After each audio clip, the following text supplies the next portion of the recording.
Amados irmãos, graça e paz. Deus abençoe a todos. Todo mundo assim, está um frio, né?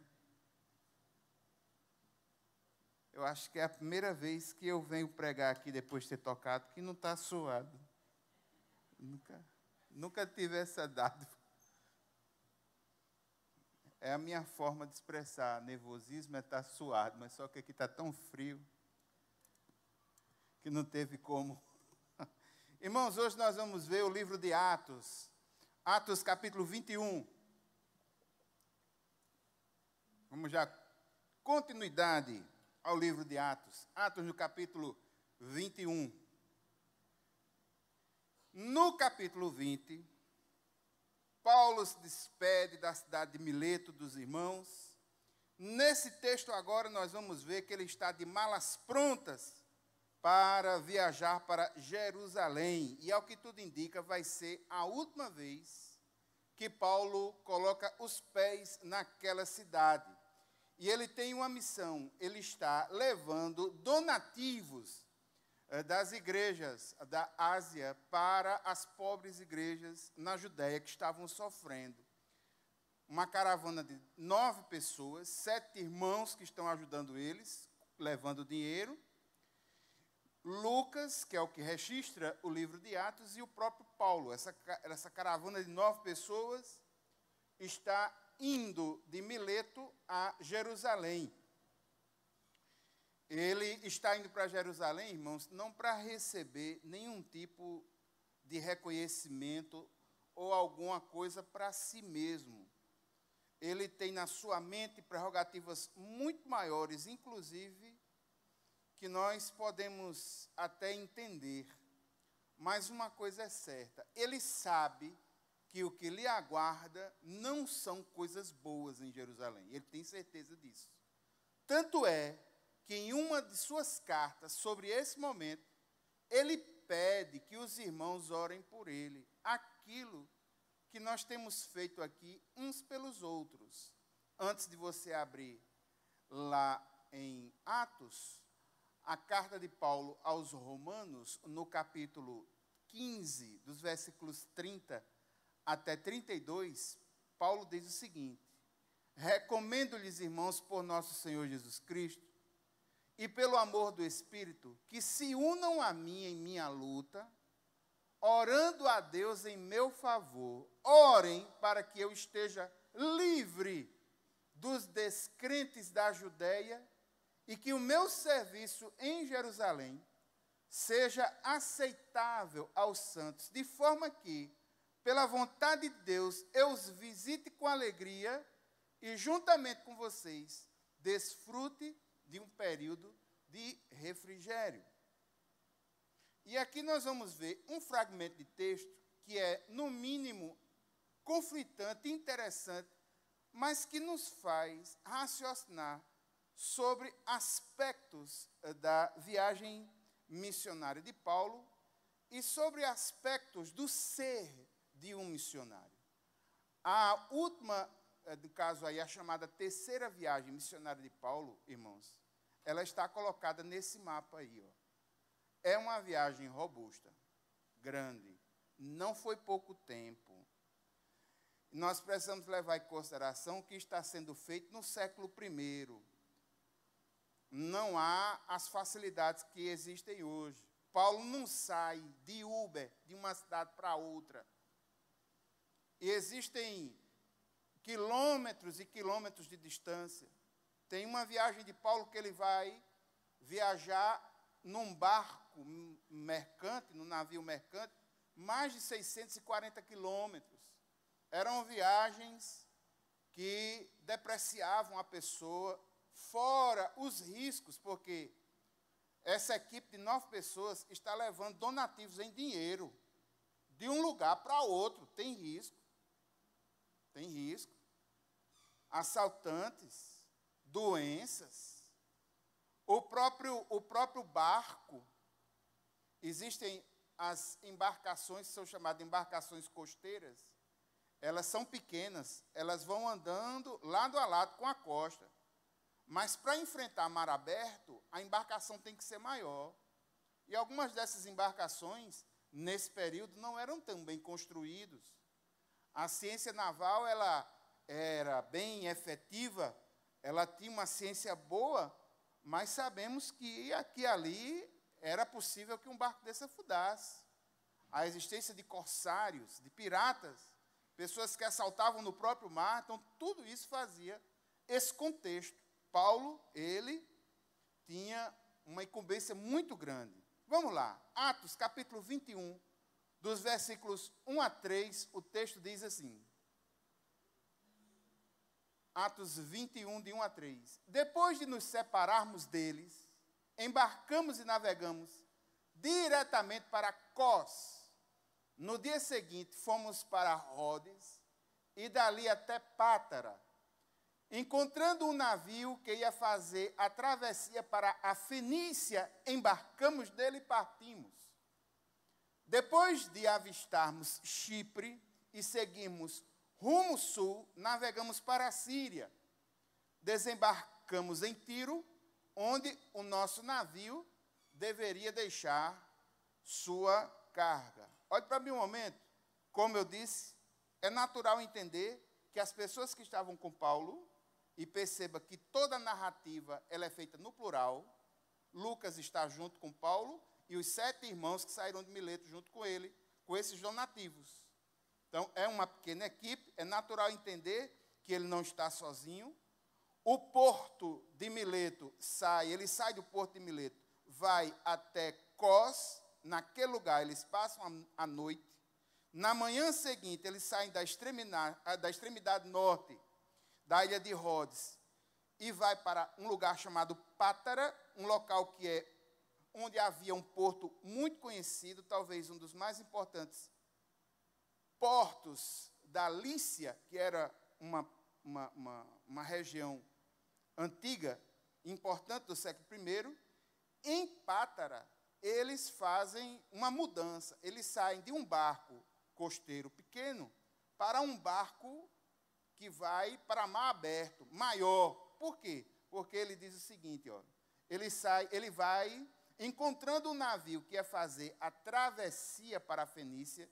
Isso dá a ideia de que ele vai viajar a mar aberto, a travessia, algo mais potente. Ele sai de um barco menor para um barco mercantil, um barco maior. As rotas mercantis eram muito fortes e os barcos eram mais potentes. Os estudiosos indicam que só nesse relato aí, dos versículos 1 a 3, é possível que por aí já tivesse pelo menos uns 3 a 4 dias de viagem. Eu estou trazendo essa informação, irmãos, porque muitas vezes a gente vê o relato em Atos, 3 versículos, saí de um canto, fui para outro, saí de um canto, fui para outro, saí de um canto, fui para outro. A gente, sem falar da geografia e das possibilidades, dá a entender que ele saiu daqui para 13 de maio, né? Aí, lá em 13 de maio, se deslocou, foi até Pedro Gondim, assim como se fosse bem pertinho. E que tivesse demorado assim coisa de 20 minutos, mas não foi, irmãos. Era longe. Eu coloquei, inclusive, aqui um pequeno foco do lugar dessa viagem que ele está fazendo. Ele está lá no lado esquerdo, por ali, aí está um importante porto lá em Pátara, e ele vai para a Síria. Dali de Pátara até Tiro são mais de 640 quilômetros. E é em mar aberto. Aí não é mar costeiro. Perceba que lá em cima é costeiro. Está vendo? Éfeso, Rhodes, tudo ali, pequenas ilhas, pequenos barcos podem fazer aquilo ali. Está vendo só? Mas de Pátara para Tiro, que é outro porto importante ali, 640 quilômetros, aí é em mar aberto. Ele tem que ir em um outro navio. E é fácil identificar essas rotas paulinas, por quê? Porque essas viagens de fluxo de passageiro, elas eram muito poucas. Os passageiros viajavam em mar aberto, em navios mercantes, com destinos pré-estabelecidos. Versículo 4 diz: encontrando os discípulos dali, ficamos com eles 7 dias. Eles, pelo Espírito, recomendavam a Paulo que não fosse a Jerusalém. Mas quando terminou o nosso tempo ali, partimos e continuamos nossa viagem. Todos os discípulos, com suas mulheres e filhos, nos acompanharam até fora da cidade, e ali na praia nos ajoelhamos e oramos. Depois de nos despedirmos, embarcamos e eles voltaram para casa. Perceba, irmãos, ele está em Pátara. Perceba que os crentes estão aumentando em número. Levando em consideração esse lugar, Pátara, atual Líbano, é razoável entender que os crentes judeus que haviam sido dispersos por causa da perseguição de Estevão tinham conseguido chegar até aí neste lugar. E alguns cristãos gentios haviam ido para esse lugar também em função do crescimento do evangelho, que muitos estudiosos apontam no século I está ocorrendo nestes lugares. Esses irmãos, eles levaram a proclamação do evangelho tão a sério.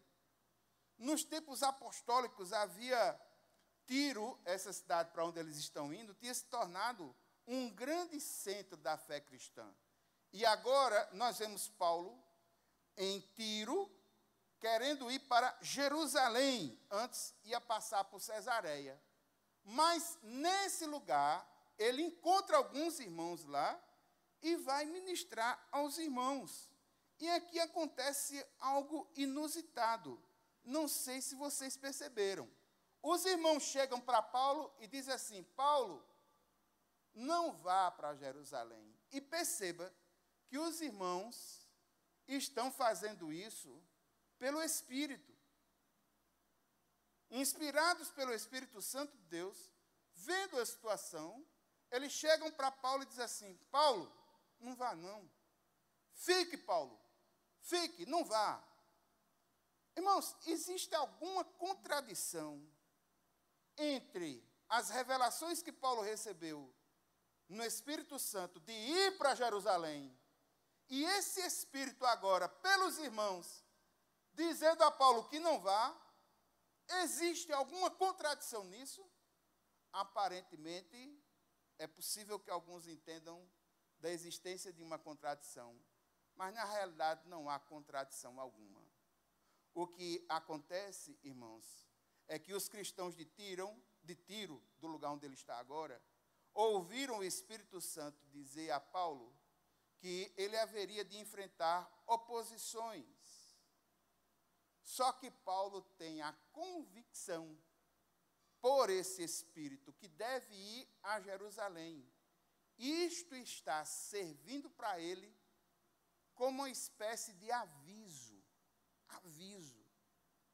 Aviso. Isso está sendo para ele uma bênção. Por quê? Porque Paulo tinha plena convicção da sua entrega ao Senhor e da missão que estava colocada para ele fazer. Você está com o livro de Atos aberto? Volte um pouquinho para o capítulo 9.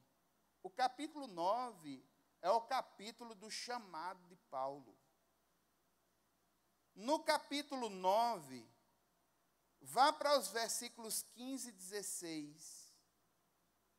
Quando Ananias vai se encontrar com Paulo, veja o que acontece. Versículo 15 diz: o Senhor disse a Ananias: vá, este homem é meu instrumento escolhido para levar o meu nome perante os gentios e seus reis e perante o povo de Israel. Versículo 16. Mostrarei a ele o quanto deve sofrer pelo meu nome. Está vendo aí? É essa a convicção que está no coração de Paulo. Paulo ia para Jerusalém, o Espírito Santo dizendo, os irmãos se compadecendo da situação, você vai sofrer, E ele disse, muito bem, eu vou. Um comentarista chamado Warren Wiersbe, ele diz que os pronunciamentos proféticos devem ser entendidos como avisos, como se dissesse a Paulo, se prepare. Não são proibições, no sentido de você não deve ir, porque isso não ia funcionar. Paulo sabia, inclusive, tinha colocado no seu coração da possibilidade de dar a sua vida ao Senhor. Irmãos, o problema disso não está em Paulo.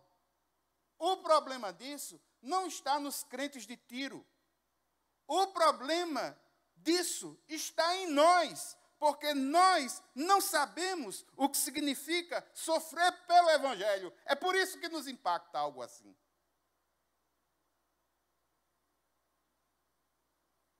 Me perdoe a franqueza que atinge até a mim, este que fala, mas nós não temos a mínima ideia o que realmente significa sofrer pelo Evangelho, como esse povo sofria. Não temos essa ideia. Isso nos choca. Isso nos choca. Paulo sabe que vai sofrer, o Espírito avisou e ele vai.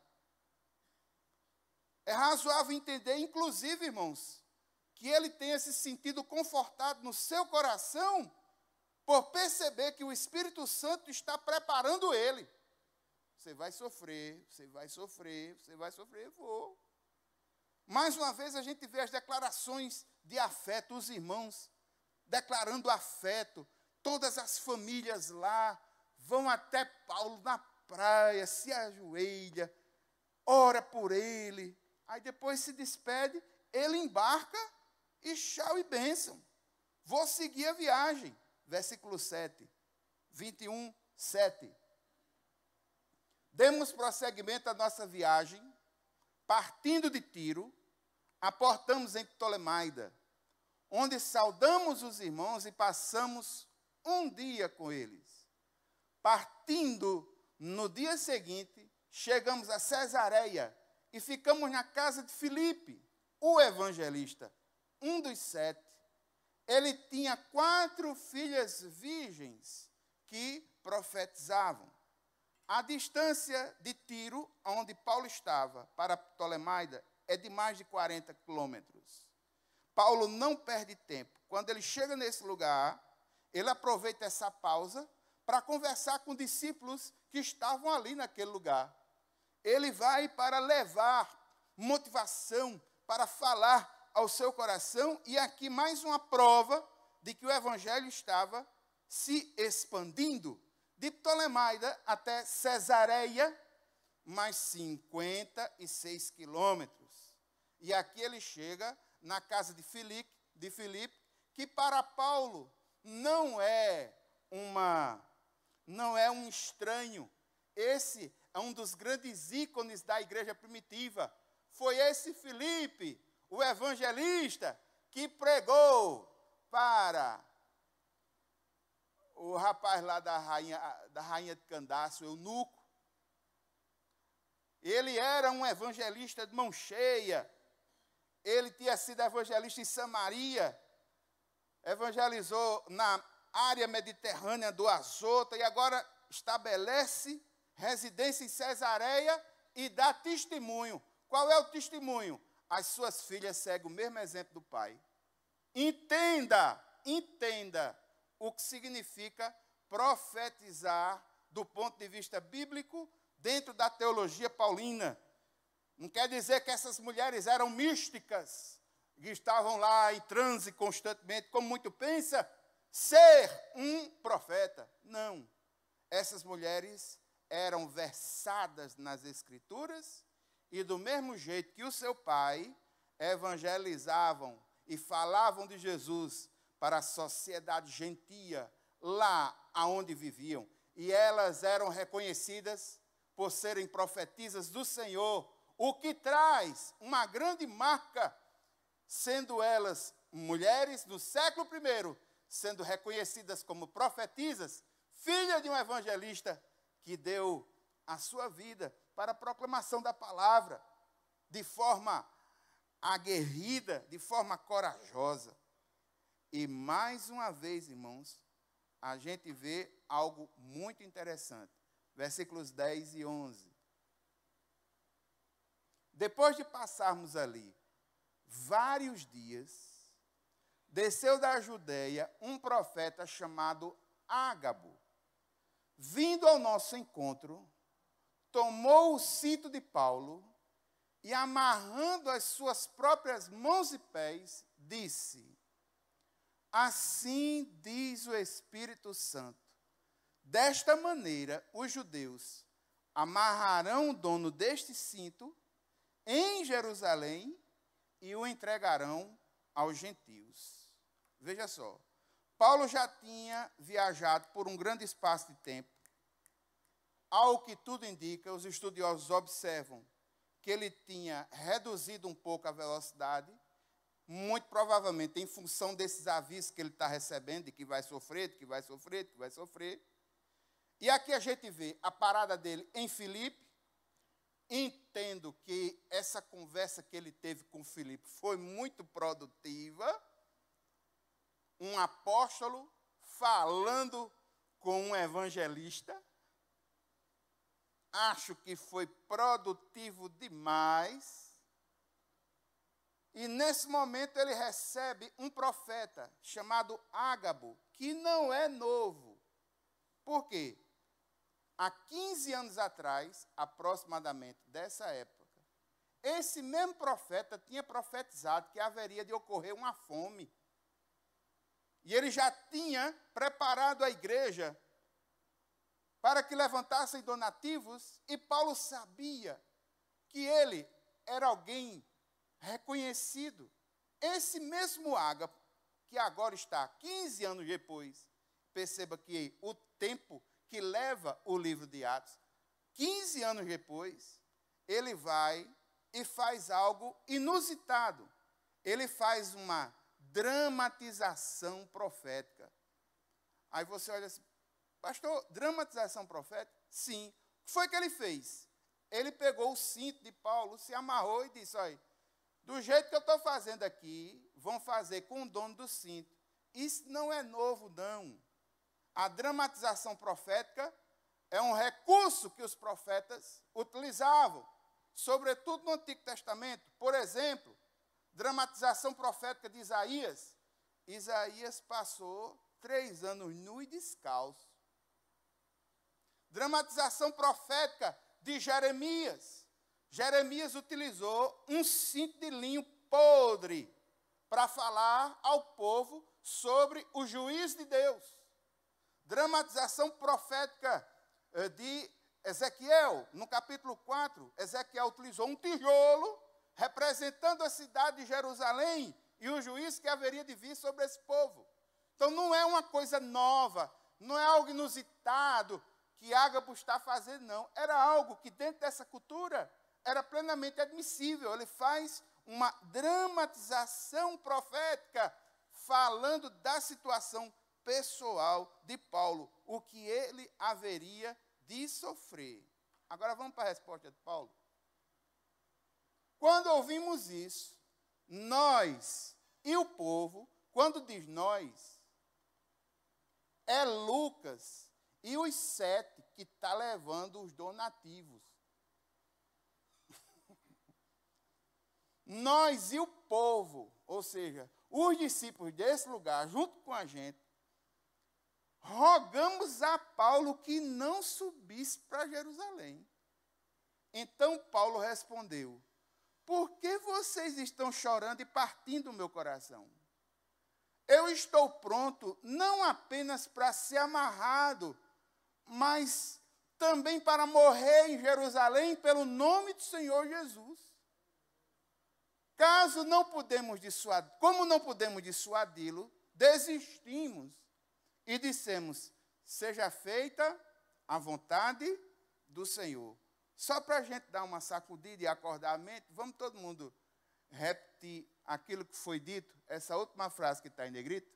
Seja feita a vontade do Senhor. A oração mais forte que alguém pode fazer. A oração mais forte que alguém pode fazer. Os companheiros de Paulo querem que ele desista, ele não desiste. E Paulo vê isso uma confirmação. Ele está determinado, a sua determinação é inabalável. Paulo não tem medo. Ele confronta os irmãos que estão emocionados, mas ele não se envolve com esse clima emocional. E os irmãos desistem. Então Paulo está bem. Você vai mesmo, seja feita a vontade do Senhor. Mesmo que naquele momento muitos deles não pudessem compreender perfeitamente o que está acontecendo, perceba que essa vontade deles, ela é aparentemente boa. Pelo Espírito, eles estão sendo avisados que Paulo vai sofrer. E eles avisam a Paulo, Paulo, não vá não, você vai sofrer. Isso é algo bom, irmãos, não estamos negando essa hipótese. Mas o fato é que Paulo estava preparado para algo muito maior, coisas que o Senhor estava construindo em seu coração. E, juntamente, os amigos e as pessoas que lá estavam, desistem de dissuadi-lo a que desistisse dessa viagem, e eles rogam, dizendo, seja feita a vontade do Senhor. Aí ele chega a Jerusalém. Versículos 15 e 16. Depois disso, preparamos-nos, subimos para Jerusalém. Alguns dos discípulos de Cesareia nos acompanharam e nos levaram à casa de Minasson, onde devíamos ficar. Ele era natural de Chipre e um dos primeiros discípulos. A caravana de 9 pessoas é recebida na casa desse homem chamado Minasson, que pode ser uma forma grega de dizer Manassés. É possível que ele fosse um homem de posses, porque ele haveria de receber uma equipe muito grande em sua casa. É razoável entender que ele tinha a hospitalidade que era esperada, não apenas de uma pessoa do Oriente no século I, mas pelo fato dele conhecer o Senhor já de tempo. Perceba que o texto diz, um dos primeiros discípulos. Então ele sabia da missão desse povo, da importância desse povo, e os recebe com hospitalidade. Ele tinha um conhecimento do Evangelho, oferece hospitalidade. Irmãos, eu gostaria de tocar em algo e falar, inspirado nesse texto, em algo para nós refletirmos com profundidade que esse texto nos dá. E eu sempre tenho falado sobre isso. Irmãos, o sofrimento, ele precisa ser encarado como uma realidade da vida. Essas igrejas que dizem assim, venha para cá e você vai parar de sofrer, elas fazem um desserviço social e fazem um desserviço ao Evangelho. Por quê? Porque quando nós olhamos para os exemplos, para a vida dos discípulos, para a vida de Jesus, para a vida das pessoas, nós conseguimos perceber que o sofrimento é algo que faz parte da vida e ele é inevitável. É possível que você esteja em... A vida tem altos e baixos, né? É possível que você esteja no momento de alta. Mas não há garantia de que você fique nesse momento de alta pela sua vida inteira. Quantas e quantas vezes, muitos de nós, já estivemos no fundo do poço. E ao estar no fundo do poço, nós contemplamos a glória e a graça do Senhor, que nos dá o mínimo e o máximo ao mesmo tempo. O mínimo que merecemos e o máximo que, de fato, Ele nos dá por quanto poder, pois Ele é poderoso. E a gente consegue passar a vida enfrentando essas ondas de altos e baixos, porque o Senhor está ao nosso lado. Irmãos, não é pelo fato de você crer no Senhor Jesus que você nunca vai enfrentar dificuldades, seja financeiras, seja de doença, seja dificuldade emocional. Não pense que você agora, que teve o seu encontro com o Senhor Jesus, criou-se algum tipo de redoma, alguma coisa assim, que você está imune a tudo e nada vai lhe acontecer. Esqueça isso.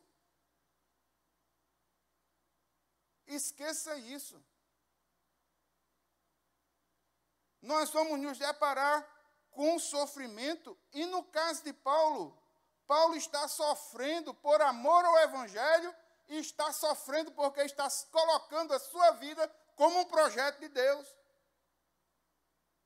Me perdoe dizer isso para uma sociedade pós-moderna, líquida, cujas os trejeitos e características nos afetam, porque nós não estamos longe da sociedade, muito pelo contrário, estamos inseridos nela, e aqui e ali nós recebemos alguns de seus efeitos, mas o fato é que muitas pessoas acham estranho que muitas vezes Deus permite ou mesmo dirige a que muitos de nós soframos. E eu gostaria, irmãos, de expor alguns motivos pelos quais nós, como crentes em Cristo Jesus, enfrentamos sofrimento ao longo da nossa vida. Alguns motivos. O primeiro motivo que eu gostaria de apresentar aos irmãos é que muitas vezes nós enfrentamos o sofrimento porque o Senhor vai produzir em nós um fruto espiritual grande e nós precisamos de ser treinados no Senhor, preparados no Senhor, preparada a nossa fé na fornalha das provações de Deus. É necessário que para que muitos de nós produzamos fruto espiritual, precisamos ter um encontro com as dificuldades do sofrimento que muitas vezes a vida nos proporciona. Evangelho de João, capítulo 15, versículos 1 e 2. O texto diz assim: eu sou a videira, meu pai é o agricultor. Todo ramo estando em mim não dá fruto, o que é que acontece? Ele corta. E todo o que dá fruto, o que é que faz? Ele poda, para que dê mais fruto ainda. Então, meu irmão, nem se preocupe. Você está nos planos do Senhor, você está executando a vontade de Deus, mas muitas vezes existem algumas coisas na tua vida que você, como a planta do Senhor, precisa ser tratada para produzir mais. Nem se preocupe que a tesourona do Senhor vai chegar em você. Você já viu um processo de poda? Pega a planta e a tesourona só cortando. Aqui tem muito orgulho. Vou cortar. Aqui tem uma autossuficiênciazinha. Vamos cortar. Aqui tem. Aqui tem ainda aquele velho homem que quer se levar. Vamos cortar. E o Senhor só sai cortando. Corta de um jeito que a planta fica peladinha. Você fica uma seda. Novo. Aí quando é daqui a pouco, sobe num púlpito para falar, é uma bênção. Dá um testemunho na casa de alguém, é uma bênção. Entra numa ação em um ministério, é uma bênção. As pessoas olham para ele e dizem, esse é um homem de Deus, mas muitas vezes não sabe da tesourada que levou.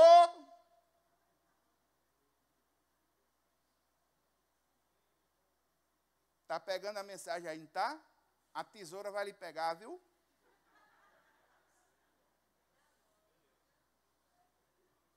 Irmãos, por que é que o crente sofre? Ele sofre para poder consolar outra pessoa. 2 Coríntios, capítulo 1, dos versículos 3 a 5, Paulo diz o seguinte: bendito seja o Deus e Pai de nosso Senhor Jesus Cristo, Pai das misericórdias e Deus de toda consolação, que nos consola em todas as nossas tribulações. Para quê? Para que com a consolação que recebemos de Deus, possamos consolar os que estão passando por tribulações. Pois assim como os sofrimentos de Cristo transbordam sobre nós, também por meio de Cristo transborda a nossa consolação. Então, meu irmão, você quer receber um tratamento VIP porque está passando algum momento de depressão ou de melancolia? Converse com um irmão que foi restaurado pelo Senhor e que passou pelos mesmos problemas. Porque ele não vai saber desse assunto, não é só na teoria, não. Ele sabe na teoria e na prática. E ele vai dizer assim: eu passei por isso, irmão, e eu sei como é que funciona. Mas Deus me ajudou assim, assim, assim, assim, assim, assado. Uma vez eu falando sobre depressão, aqui na igreja, depois de ter falado no programa, falei no programa, tinha um programa de rádio, eu sou apaixonado por rádio. Tanto o rádio em si, como rádio, coisa radiofônica, eu sou apaixonado por rádio. Tive, por essa igreja, um programa de rádio chamado Curados pela Palavra. Na noite que eu falei sobre depressão, na sexta-feira, logo de cara, recebi 5 ligações de pessoas que queriam dar cabo da sua vida.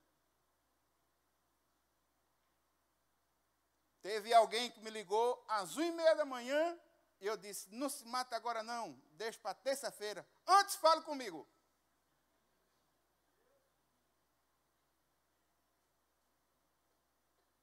E ele veio conversar, falou dessas dificuldades que estava passando em sua alma. Eu tinha acompanhado pessoas que tinham passado por isso, inclusive gente aqui da igreja que já tinha me relatado experiências, quando estava no fundo do poço, com a melancolia tomando conta do seu coração, com vontade de dar cabo da sua vida. E disseram: pastor, eu passei por isso, o Senhor me ajudou assim, assim, assim. E muitas daquelas experiências eu compartilhei com alguns desses irmãos que hoje tem experiência, maturidade, para ensinar outras pessoas que haverão de passar pelo mesmo problema. Irmãos, quando nós passamos por uma dificuldade, em Deus, refletimos sobre ela, nós temos condições de ajudar outra pessoa naquele mesmo ponto. Sabe por que é que o crente sofre? O crente sofre para se tornar mais semelhante a Cristo. Romanos 8:29 fala sobre essa semelhança que nós temos em Cristo Jesus, mas eu gostaria que você abrisse a sua Bíblia em Mateus, no capítulo 10, os versículos 24 e 25. Mateus, no capítulo 10, os versículos 24 e 25.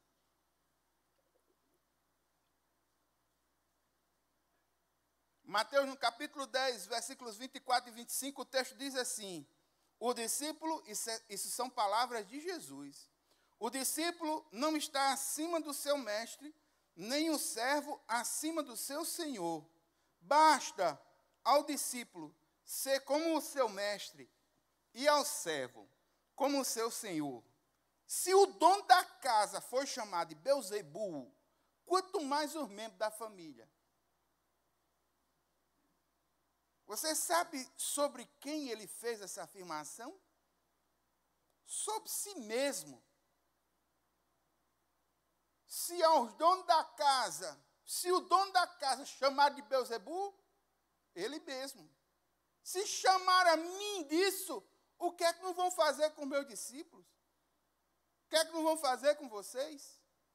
Eu vou lhe confrontar com uma verdade que talvez você não tenha notado ainda.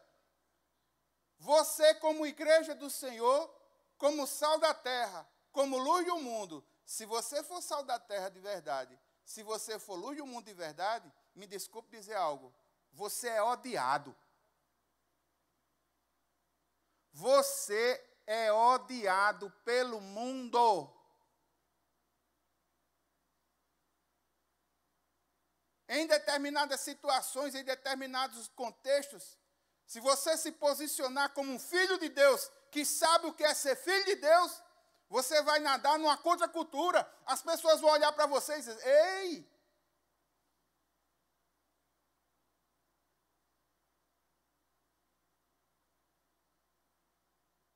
Irmãos, o mundo não vai odiar se a gente encher a sociedade de cesta básica.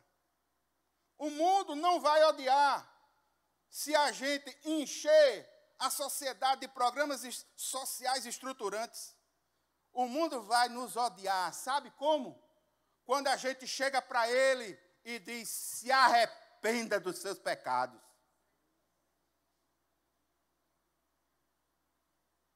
Está errado.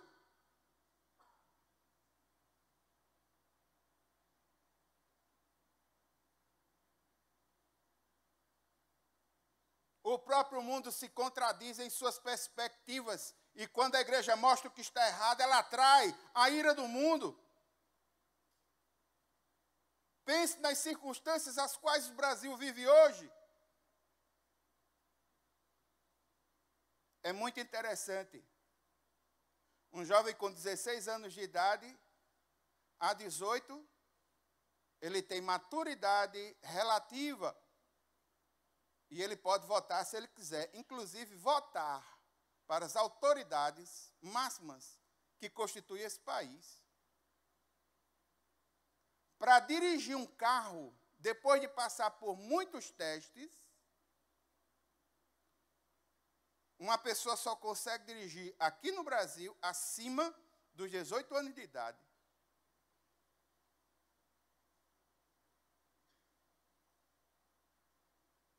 Para tocar de sexo, uma criança ter a possibilidade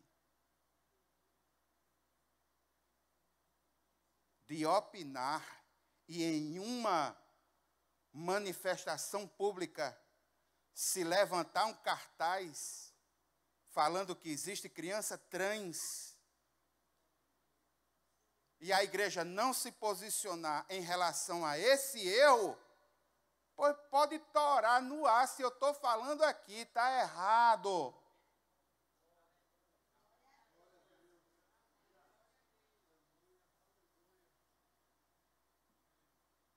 Toda essa desconstrução do ser humano que foi fomentada ao longo desses anos, a partir da Segunda Guerra Mundial, que estoura agora, um ser humano que não sabe nem o que é. Seres humanos que estão vivendo como cães. Eu me sinto bem sendo um dálmata. Aí vai, muda. E faz questão de andar num shopping, uma pessoa numa coleira e o cara lá, que nem um cachorro. Me perdoe, irmãos, tem alguma coisa errada. Não é possível que não tenham percebido.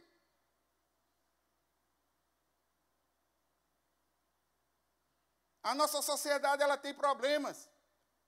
E a igreja como sal. Um sal quando toca na ferida, irmãos. Já botaram o sal em cima de um sapo?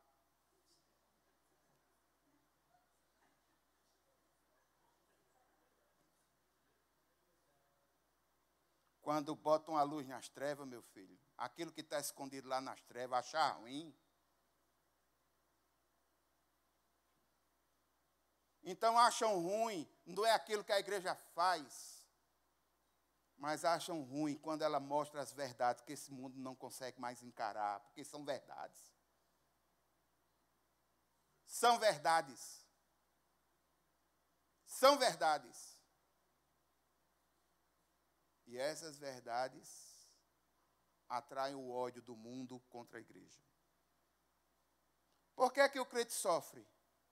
Para que a gente aprenda a depender mais de Deus. Romanos capítulo 5, dos versículos 3 a 5, o texto diz assim: não só isso, mas também nos gloriamos nas tribulações, porque sabemos que a tribulação produz perseverança. A perseverança, um caráter aprovado. E o caráter aprovado, esperança. E a esperança não nos decepciona, porque Deus derramou o seu amor em nossos corações, por meio do Espírito Santo que Ele nos concedeu. Então, meu irmão, quando nós caímos nas dificuldades, nas tribulações, nos problemas, se o Senhor está ao nosso lado, nós vamos sendo fortalecidos, estabelecidos, alicerçados, com perseverança, um caráter aprovado, com esperança, ficamos firmes e conseguimos ultrapassar os problemas. Por último, entenda, muitas vezes nós sofremos porque o Senhor resolveu nos disciplinar. A disciplina de Deus para a nossa vida. O verdadeiro amor, irmãos, é aquele amor que olha para o seu objeto, o ente amado, a pessoa amada, e quer o bem. O verdadeiro amigo não é aquele que lhe elogia sempre. O verdadeiro amigo também é aquele que, ao olhar para um erro em sua vida, ele vai chegar e dizer: fulano, ó, se você continuar assim, é possível que você sofra. Tem muita gente que lhe elogia e que não é amigo seu.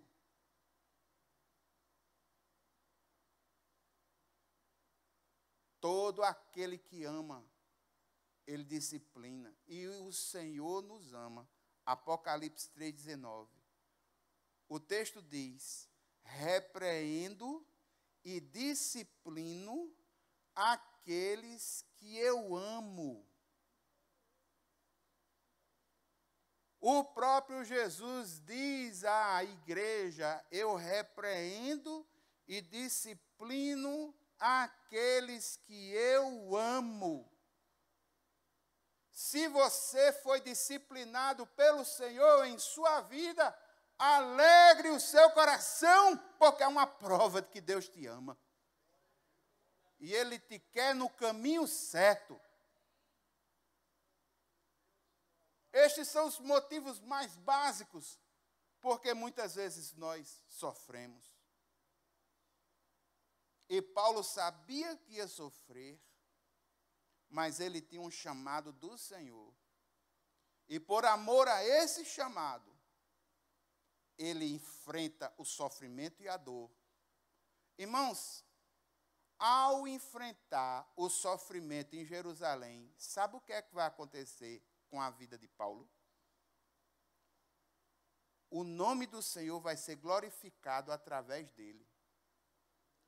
Quando ele enfrenta o sofrimento e a dor, no capítulo 22 nos mostra que Paulo vai pregar para uma multidão no templo. No capítulo 23 nos mostra que Paulo vai pregar ao Sinédrio. No capítulo 24 nos mostra que Paulo vai pregar para o governador chamado Félix. No capítulo 26, Paulo vai pregar para outra autoridade chamada Festo e um rei chamado Agripa. No capítulo 27, já na viagem para Roma, Paulo vai pregar para marinheiro, para soldado e para os prisioneiros. No capítulo 27, Paulo vai pregar o evangelho para o próprio imperador. No capítulo 27, ele ainda vai ganhar uma viagem de graça para Roma. E esse homem chegando lá em Roma, a perspectiva é que ele, levando o evangelho para aquele lugar, uma grande revolução ocorresse. Os estudiosos se debatem muito, porque é que Paulo, ele faz questão de chegar em Roma. Eu, humildemente, tenho uma opinião, uma tese. O cristianismo, ele era tido como religionolicitai. O que é isso? O governo romano não reconhecia o cristianismo como uma religião lícita. Quando o governo romano reconhecia uma religião como lícita, ele permitia que aquela religião acontecesse nas regiões e nos moldes determinados pelo padrão romano. O judaísmo era tido como religio lícita, mas o cristianismo não. No meu entender, Paulo quer chegar em Roma e provocar confusão para falar ao juiz lá e provar que o cristianismo é muito superior que as religiões pagãs. Então ele provoca, ele é provocativo. Ele não tem medo, ele tem um chamado. E eu gostaria, irmãos, de nessa noite nós orássemos pelos missionários da igreja. Inclusive, jovens missionários que têm um chamado do Senhor, que talvez você nem eu entendamos, mas isso é uma coisa que é deles. Paulo teve um chamado, e eu vou ser sincero a você, naquilo que eu vou estar dizendo. Quem tem um chamado do Senhor, meu irmão, pode fazer o que for. Se não fizer a missão que lhe foi dada, é como se a vida não tivesse sentido algum. Então nós temos aqui missionários jovens, que Deus tem levantado, e que nós precisamos orar por eles. Me lembro de Flavinha, uma missionária que tem sido levantada para traduzir a palavra. Isso é muito importante, irmãos. Gostaria que os irmãos intercedessem por Tainá, por Ítalo. Ítalo, esposo de Tainá. Irmãos, não temos a dimensão do chamado de Deus para esses jovens. Esses jovens são formados em engenharia elétrica. Se não me falha a memória, eles já são mestres naquilo que são. Irmãos, eles têm condição de fazer um doutorado em qualquer universidade, aqui no Brasil e fora dele. Essa mocinha aí com cara de criança. Uma vez uma pessoa tinha uma dúvida de francês. Ela estudou o francês para tirar a dúvida em francês do cara que tinha uma dúvida em francês. E tirou a dúvida. Uma pessoa altamente capacitada, inteligente. Se eu tivesse uma empresa de telecomunicação, eu contratava os dois na hora. Tem muita gente que olha assim, mas Tainá, Ítalo, vocês vão deixar a engenharia para ter essa experiência missionária? Faz missões por aqui mesmo. Irmãos, vocês não têm a dimensão do chamado de Deus na vida de nenhum jovem que, como ele, se dispõe a fazer o que está fazendo. Abrir mão do que abriram, se dispondo a servir de missionários, montando plataformas e estruturas para evangelizar pessoas em transformação integral de suas vidas. Vocês não têm dimensão do que é que esses dois jovens, eles podem fazer na unção do Senhor e com o apoio da igreja. E eu gostaria, irmãos, de que os irmãos orassem e conhecessem o trabalho deles. Orassem por Flavinha, orassem por eles. Tem missionário da igreja que está querendo vir aqui para o aniversário da igreja. Um missionário lá da República Dominicana. Por que não proporcionar essa felicidade para esses missionários? É possível que você não vá ou não tenha recebido um chamado como o deles. Mas não ignore o peso de um chamado do Senhor. Ju, que está na Turquia. É isso, né? Ju está na Turquia. Precisamos orar. Muitas dificuldades. Irmão, o chamado missionário é algo muito forte. Gostaria de levantar um clamor nessa noite por esses missionários.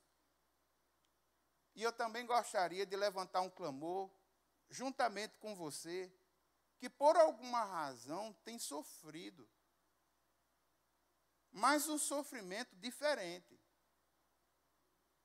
Quando a gente sofre, que é consequência de alguma coisa errada que a gente fez, eu não vou nem dizer tanto.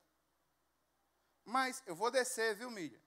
Mas eu gostaria de orar por aqueles que estão sofrendo, porque estão fazendo o certo do jeito certo. E estão sofrendo por causa disso. E nas suas mentes está confusa. Meu Deus! Eu tomei a decisão assim, fiz conforme o Senhor orientou. Mas não deu certo, estou no fundo do poço, está com a cabeça confusa e está sofrendo em função disso. Eu gostaria de me unir a você também em oração, para que o Espírito Santo do Senhor te desse convicções e força, graça, sabedoria, para que você possa suportar e brevemente entender por que foi que você passou pelo que passou. Mas em nome de Jesus, não se desespere e não baixe a sua guarda. Em nome de Jesus, não se desespere, persevere, porque surge, irmãos. A Bíblia nos mostra, Salmo 73, se não me falha a memória, o salmista olha para a vida do ímpio que prospera. Mas, Senhor, está ali fulano, a grama dele cresce, os meninos tudo gordinho, as coisas estão tudo certo. E eu aqui, fazendo certo, o jeito certo, junto com o Senhor, tentando acertar, fazer o correto em minha vida, mas não acontece nada. Eu quero me unir com você. E clamar para que o Espírito Santo de Deus te dê força para sustentar.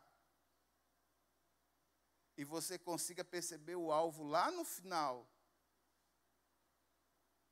E que você tenha força para estar em um tal ponto e de um tal jeito que você olhe para você e diga, valeu a pena perseverar. Quem pertence, persevera. Valeu a pena perseverar. Vamos ficar em pé, vamos orar.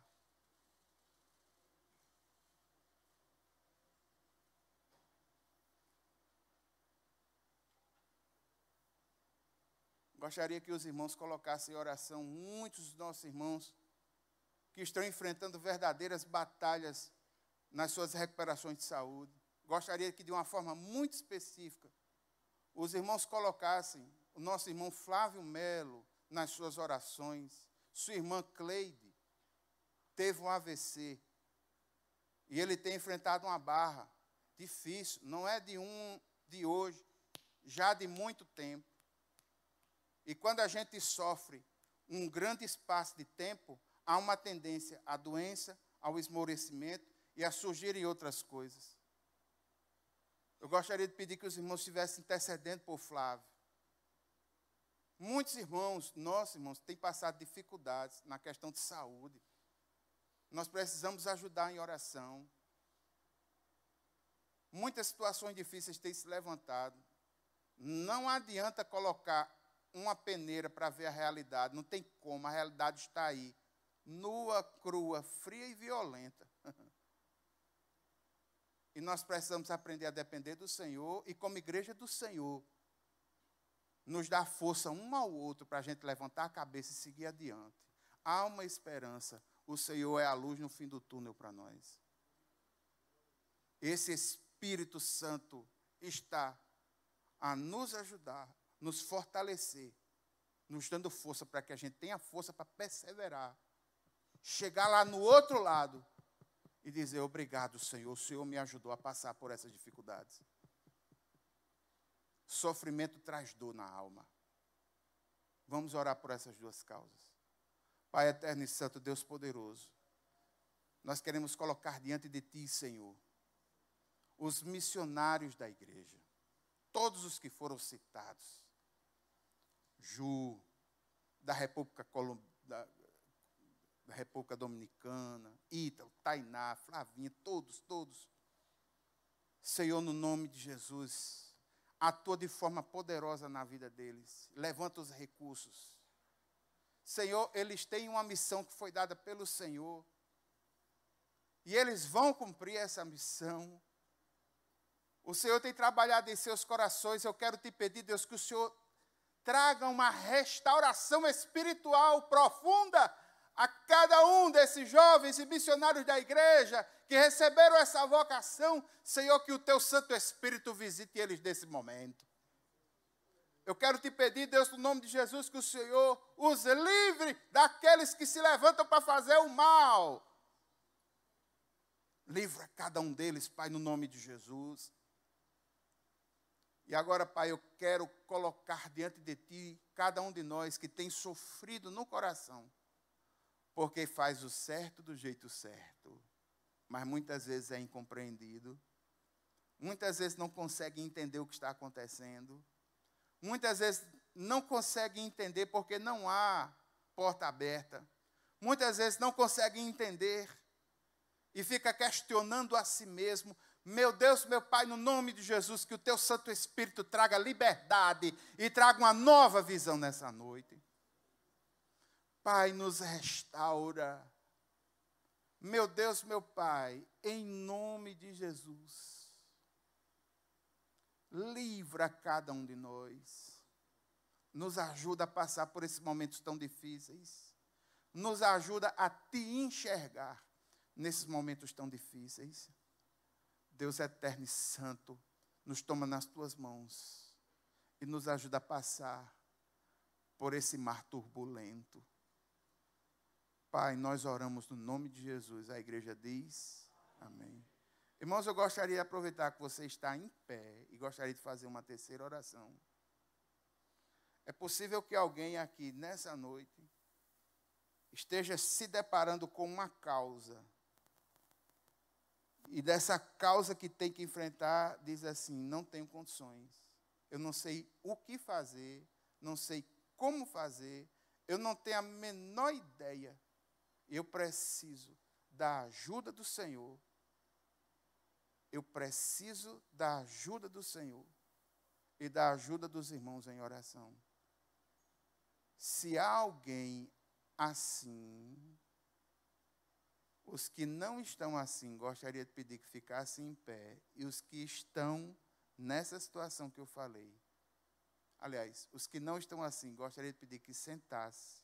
E os que têm essa causa, do jeito que eu falei, permaneçam em pé, em nome de Jesus.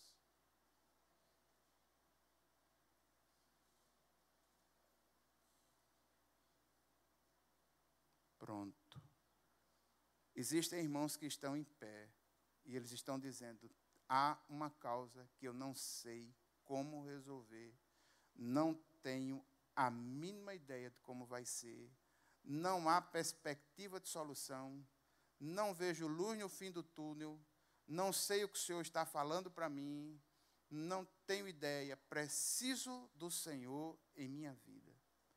Os irmãos que estão próximos a esses irmãos, eu gostaria de pedir, em nome de Jesus, que pudesse tocar neles, para que eles percebam que a igreja está intercedendo por eles. E os irmãos que estão sentados, por favor, se verem algum irmão que esteja sozinho, toca nele, para ele perceber que a igreja do Senhor está intercedendo por ele. Em nome de Jesus, toca nele, para ele perceber que a igreja do Senhor está intercedendo por ele. Pai eterno e santo, esses irmãos agora se levantam, Senhor, e representam causas que eles estão declarando aqui, que não sabem como vão fazer, não sabem o que fazer, precisam da ajuda do Senhor para iluminar o caminho, abrir a porta, mostrar uma saída, dar força, o que quer que seja, que o Senhor atue em cada caso, aqui representado por esses irmãos que se levantaram. Não sei da especificidade de cada um deles, mas nós cremos num Deus que tem poder para resolver tudo isso. Senhor, nós colocamos eles nas tuas mãos e logo de imediato, eu quero te pedir, Deus, que o teu Santo Espírito conceda a eles uma paz que excede todo o entendimento e que toda sorte de ansiedade caia por terra em nome de Jesus. Convicções novas. Pai, eu quero clamar no nome de Jesus por cada vida, cada família aqui representada. E quero te pedir, Deus, que para a honra e glória do teu nome, haja testemunho daquilo que está sendo semeado agora. Todas essas causas nós colocamos diante do Senhor e oramos no nome de Jesus e tudo aquilo que este nome representa. E a igreja diz, amém. Vamos ficar todos em pé, irmão. Vamos encerrar com uma oração. Dê um respire fundo aí. Isso. As misericórdias do Senhor se renovaram hoje. Vai se renovar. O Senhor não perdeu o controle, como o pastor disse, não perdeu mesmo não. Amém? Pai eterno, muito obrigado, Senhor. Nós voltamos para casa com o nosso coração alegre, porque reconhecemos que há um Deus que é muito maior do que nós, muito maior do que os nossos problemas. Nós queremos colocar diante do Senhor o retorno para casa. Pai, que nós possamos voltar em paz. Livra de acidentes, livra daqueles que se levantam para fazer o mal. Dá uma noite de sono restauradora. E aquele que está com insônia hoje, durma de forma tranquila. Pai eterno, amanhã, quando as misericórdias do Senhor se renovarem sobre nós, que as nossas forças estejam renovadas também. Nos toma em tuas mãos, oramos no nome de Jesus. Amém. A graça do Senhor Jesus Cristo, o amor de Deus, a comunhão e as consolações do Espírito Santo sejam sobre cada um de nós, hoje e sempre. Amém. Amém. Deus abençoe vocês.